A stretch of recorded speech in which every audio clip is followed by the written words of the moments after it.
Coming up on Valley News Live at 6, hear from the young and unexperienced firefighter who kept a bad fire from getting worse. Plus, the reason why a 22-year-old said he vandalized a mosque in Moorhead. And gearing up for tonight's NFL draft as NDSU fans anxiously await word on where Trey Lance is going. Valley News Live at 6 starts right now. This is Valley News Live at 6. New at 6 tonight, a Grand Forks County teenager is being commended tonight for helping save his neighborhood from a grass fire gone rogue. It happened just east of Amaretto just after 3 o'clock, taking hours to put out, with some spots still smoking this evening. Valley News Team's crime and safety reporter Bailey Hurley spoke with the boy and his mother today on his quick response. It was just after 3:15 Wednesday afternoon when a 14-year-old boy came outside to start his truck, only to find smoke and flames coming straight towards his home. The boy and his mother did not want to be identified, but say what came next all happened so fast. The teen says he raced to alert a young family next door before coming back, turning on his hose and going to work, spraying down everything in sight before his home or the ones next door saw a similar fate. But the two say the hose could only reach so far. So the boy's mother says she then started filling up and pouring out 5-gallon buckets of water while her son went to town trying to stop the fire out as it continued to circle and close in on their property. The two say they fought the flames for about 2 hours, and while Grand Forks doctors did test the boy for any smoke damage in his lungs, he says he checked out okay and is feeling good. Both tell me they're just glad that they were home and that nobody here in the neighborhood was seriously hurt or injured. Reporting in Grand Forks County, Bailey Hurley, Valley News Live. Investigators still aren't saying what caused the fire, and there's been no word on the damage caused. We do know that one house was destroyed along with a neighbor's deck and several vehicles. After a minor temperature setback, get ready for a taste of summer to return. Let's begin with a look at what we can expect tonight. Hutch?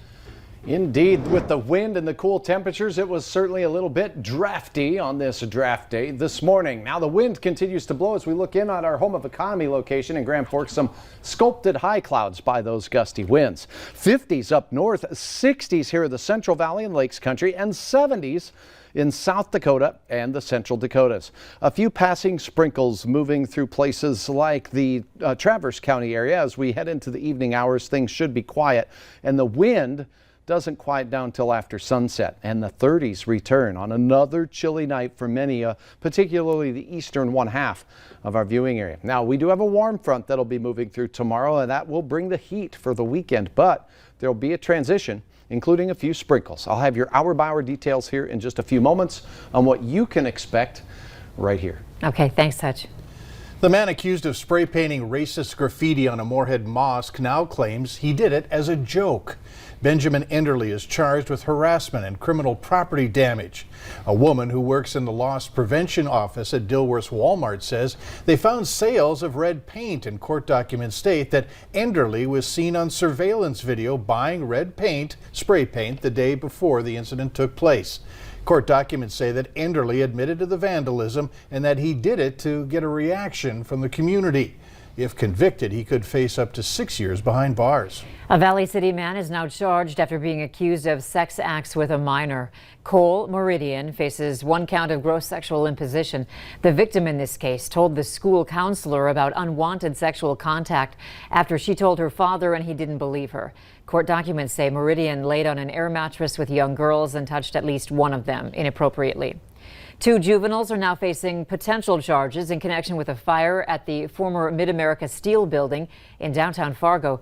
Police say no further information will be released since they are under the age of 18. The fire happened on April 11th, and authorities determined it was intentionally set. This was the second arson case at that building within a month.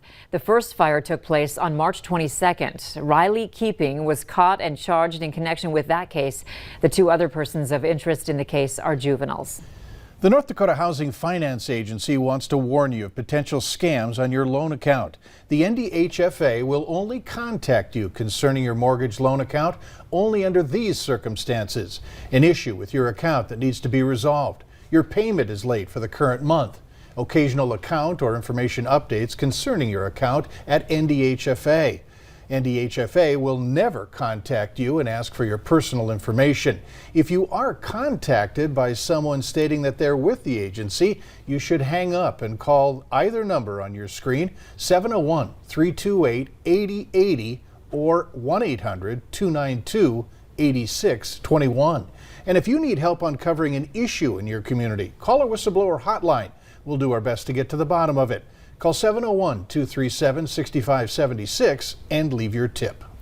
Though the pandemic took jobs, it also opened the door for many Americans to switch fields. And I plan to stay, honestly. I plan to stay for 20 years and retire.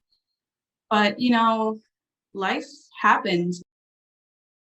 Tonight on Valley News Live at 9 and 10, a new shift in the workforce, why thousands are learning a new trade, chasing the jobs that didn't go away during the pandemic. Our national investigative team analyzed the latest jobs data and found the fastest growing fields and how a little training has folks jumping into new careers. North Dakota state lawmakers passed a bill that they say modernizes more of 80 pages of election code. This bill also attempts to close voting areas quicker. If a voter is standing in line to vote, but the polls close while they're standing, they're still going to be given a ballot that night. However, they'll have just 30 minutes to fill out the ballot after receiving it. If they don't fill it out in time, they can either submit it as is or finish it and have it counted as absentee later. Supporters said the bill will help with recent issues of getting a vote count in a timely manner. We're pretty proud of what we do here, and we're known throughout the nation as being a state that requires integrity, and this bill brings more integrity to the state.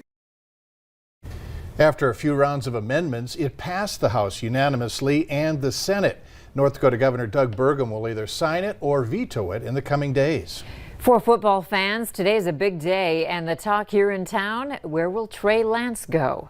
We're taking a live look into Herds and Horns. Bison fans trickling in this evening. This is just one of many places that people will be gathering to see where Lance ends up.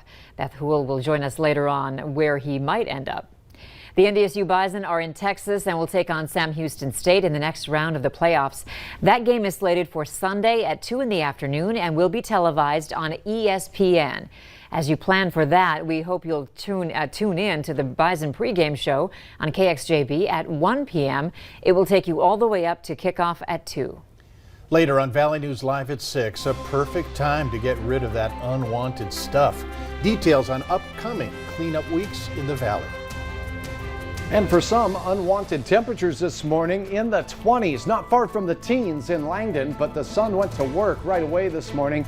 A little on the gusty side, but temperatures are on their way up. We'll have hour-by-hour details on what you can expect as we close out our weekend and glide into the weekend next.